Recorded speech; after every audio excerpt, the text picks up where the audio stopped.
चतुर्वेदी जी, ये बताइए, स्वामी विवेकानंद जी ने ये नारा कब दिया था? आप हमें बताएं कि तुम हमें खून दो, हम तुम्हें आज़ादी देंगे, जबकि ये नारा सुभाष चंद्र बोस जी ने दिया था। तो क्या आपको नहीं लगता कि उत्तर प्रदेश के जो मुख्यमंत्री हैं वो क्या पढ़े लिखे नहीं हैं, या इस तरीके की भाषा बोलना इनके चरित्र में? देखिए, दरअसल बात यह है, कहावत है कि भाजपा को लोग कहते हैं, तमाम सोशलिस्ट कहते हैं, तमाम लोग कहते हैं कि एक पढ़ो और पढ़ो और जाहिलों की पार्टी है। जब देश का प्रधानमंत्री जा कर के संत कबीर नगर की सरजमी पे ये बोलता हो, कबीरदास जी की समाधि पर चद्दर चढ़ाने के बाद, फूल माला चढ़ाने के बाद, कि ये पावन धरती ऐसी पावन धरती है जहाँ पर गुरु गोरखनाथ और कबीरदास और गुरु नानक देव एक साथ बैठ के धर्म की चर्चा करते थे, जबकि गुरु गोरखनाथ, कबीरदास और गुरु नानक देव में लगभग 500 साल का अंतर था। मानो किसी के भी जन्मदिन पे 100 साल से कम का समय नहीं लगता था।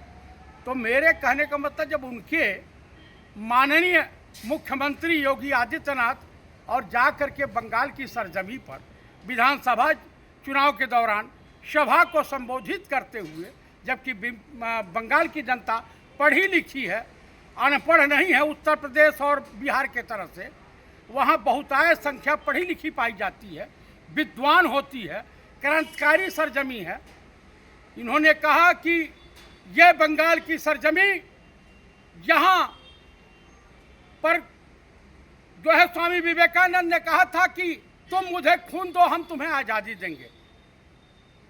और जबकि इतिहास गवाह है कि 1902 में स्वामी विवेकानंद का निधन हो जाता है और 1944 में जो है आज़ाद हिंद फौज का हौसला अफजाई करने के लिए बर्मा की सरजमी पे नेताजी सुभाष चंद्र बोस ने ब्रिटानिया गवर्नमेंट के खिलाफ ये नारा दिया था, ये स्लोगन दिया था कि तुम मुझे खून दो, हम तुम्हें आज़ादी देंगे। ये सुभाष चंद्र बोस का।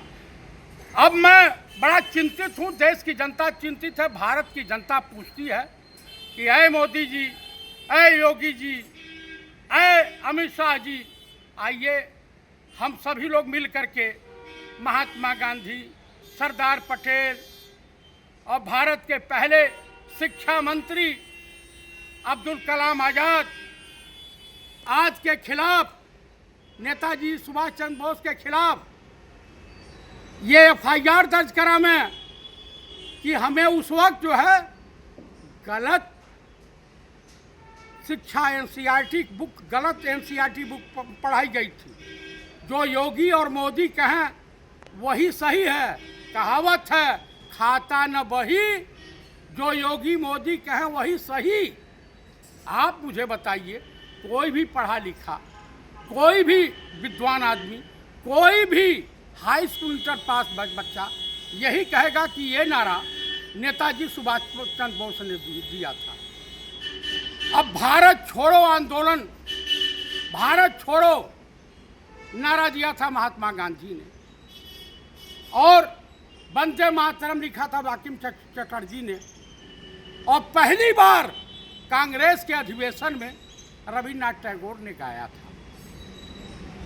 तो आप मुझे बता दीजिए कि ये तो इतिहास को तोड़ मरोड़ के बोलते हैं। जिस सबके लिए नेहरू जिम्मेदार है, देश में बलात्कार होता है, पंडित नेहरू जिम्मेदार, देश में आतंकवादी हमले होते हैं, पंडित नेहरू जिम्मेदार, देश में तमाम तरह के घटनाएं घटती हैं, पंडित नेहरू जिम्मेदार। आप बताइए, आप जिम्मेदारी कब लोगे? आपकी क्या जिम्मेदारी है कि सिर्फ चुनाव जीतना है, चुनाव आयोग के साथ मिल करके, गठबंधन करके, EVM सेट करके और हिंदुस्तान की जनता के साथ धोखाधड़ी करके? आपको एक मिनट रोकना चाह रहा हूँ। इन्होंने कहा था 2024 में अब तक 400 पार, अब की बार 400 पार बदल देंगे बाबा साहब का संविधान। तो ये इतिहास भी बदल देते तो कोई बड़ी बात नहीं थी। जिस तरीके की ये टिप्पणी करते हैं कि सुभाष चंद्र बोस के नारे को किसी और व्यक्ति के नाम से कह रहे हों, तो ये इनकी अज्ञानता है या ये वाकई ये सब बदल भी सकते थे? देखिए, देश का इतिहास है, स्वतंत्र भारत के इतिहास में पहला प्रधानमंत्री जो मिला है अशिक्षित है और अनपढ़ है, जाहिल है, गंवार है। ये सिर्फ फेलुअर मैजिशियन है, यानी असफल जादूगर है। आज ये महिला आरक्षण पे बात करते हैं। महिला आरक्षण 2023 में पास हो चुका है, लेकिन आप 543 पे करो ना आरक्षण, किसने रोका है? लेकिन ये कहिए कि ओबीसी, एससी, एसटी, माइनॉरिटी और साउथ के तमाम राज्यों का हक छीन करके अब मनमानी करोगे, यह हम होने नहीं देंगे। हम गरीब गुरबों के साथ हैं, आपके तरह से अंबानी अड्डानी के साथ नहीं है। आपके तरह से फादरलैंड और फूफालैंड और मदरलैंड की वकालत करने वाले लोग हम नहीं हैं। 5 राज्यों में चुनाव है, कैसा देख रहे हैं? जिसमें 3 राज्यों में हो चुके हैं, बंगाल और तमिलनाडु में बाकी है। एक चरण में पहले 23 को बंगाल और तमिलनाडु में एक ही चरण में कल ख़त्म हो जाएगा, फिर 29 में बंगाल रह जाएगा और 4 तारीख को नतीजे आ रहे हैं। आप 5 जगह के नतीजों को कैसे देख रहे हैं? देखिए, इस वक्त जो है भाजपा और चुनाव आयोग का गठबंधन हो चुका है, चौथा चुनाव आयोग, जबकि न्यायपालिका भी कहीं ना कहीं से शामिल दिखाई दे रही है। तो कुल मिलाकर के मैं यही कहूँगा कि कुछ भी हो सकता है, लेकिन बंगाल की जनता, तमिलनाडु की जनता, केरला की जनता और आसाम की जनता और पांडिचेरी की जनता ने अपना निर्णय बना लिया है कि हमें किसी भी कीमत पर भाजपा जैसी जाहिल, अनपढ़ लोगों के ग्रुप को वोट नहीं देना है। और कुल मिलाकर के बंगाल की धरती क्रांतिकारी धरती है, ये खुदीराम बोस की धरती है। ये धरती जो है, जो रविन्द्रनाथ टैगोर की धरती है, स्वामी विवेकानंद की धरती है, नेताजी सुभाष चंद्र बोस की धरती है, बांकिम चंद्र चटर्जी की धरती है। इसे बगावत की नगरी कहा जाता है, धरती कहा जाता है। भारी वोटिंग क्या संकेत दे रहा है बदलाव की तरफ? एकदम। जब वोटिंग ज़्यादा होगी तो हेरा फेरी कर नहीं पाएंगे, और बंगाल में ये भूल जाएं कि हम हेरा फेरी कर लेंगे। नहीं, कई बार ऐसा भी हुआ जब वोटिंग ज़्यादा हुई है तब भी वही वर्तमान सरकार रही है। नहीं, ऐसा नहीं है। नहीं, ये जो कुछ ट्रेनों से गुजरात से भर के लोगों को भेज रहे हैं, बंगाल की सरजमी बिहार वाली स्थिति को समझ गई है। वो तो बिहार में भी इन्होंने किया था और प्रांतों से लाके। बिहार में चूंकि गजेड़ी भंगेड़ी नीतीश कुमार की सरकार थी, नीतीश कुमार जैसा जाहिल, निकम्मा, निठल्ला व्यक्ति नहीं मिलेगा। उसका लड़का फंस चुका है किसी मैटर में, इसलिए ये छोड़ करके बिहार भागा है। अरे देश के अत्याचार जो हो रहा है, देश का नुकसान हो रहा है, इसके लिए 2 ही लोग जिम्मेदार हैं।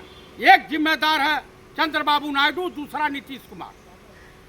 तो कुल मिलाकर के मैं यही कहूँगा कि इस देश की स्थिति भय से भयावह है, और इस स्थिति के लिए हिंदुस्तान की जनता जनार्दन गुनहगार है। और आपको बता रहा हूं कि उत्तर प्रदेश चुनाव आते आते तमाम तरह की घटनाएं घटित होंगी। ये चाहते हैं कि हिंदू मरे या मुसलमान मरे, सिख मरे, ईसाई, महिलाओं का बलात्कार होता है तो होता रहे, लेकिन हमें सत्ता से मतलब है। आखिरी सवाल, अमित शाह ने कल बंगाल में कहा, ए मोदी, ए ममता, मतलब बड़े गंदे लहजे। एक मिनट सर, प्रश्न कम। ममता बनर्जी, कान खोल के सुन लो, इस तरीके की भाषा का प्रयोग हुआ, इसे आप कैसे देखिए, इसके लिए मैं गुनहगार कांग्रेस को मानता हूँ। कांग्रेस के चाटुकार नेताओं ने नरेंद्र मोदी को, अमित शाह को बचाया है। अगर वो चाहते, ईमानदारी से चाहते, तो इस दोनों की जगह जेल की काल कोठरी में थी। उसके लिए आडवाणी जिम्मेदार है, मुरली मनोहर जोशी जिम्मेदार है। तो कुल मिलाकर के इस देश की जनता, इस देश के नेता गुनहगार हैं। इसके लिए इन्हें पहले जेल भेजना चाहिए, और कांग्रेसियों को तो पहले भेजना चाहिए कि तुम लोगों ने न्याय नहीं हिंदुस्तान के साथ किया। एक सपोले को पाला है, इसमें शरद पवार भी गुनहगार हैं, नहीं भोग रहे हैं शरद पवार। नहीं, वो तो पूरी और जितनी भी पार्टियां हैं, कांग्रेस सहित क्षेत्रीय पार्टियां, वो सभी सफ़र कर रही हैं कहीं ना कहीं।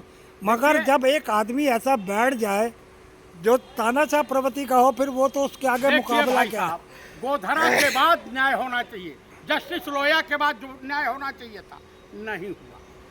हरण पंड्या को न्याय नहीं मिला, तो इसके लिए हमारा सिस्टम, हमारी सरकार जिम्मेदार है।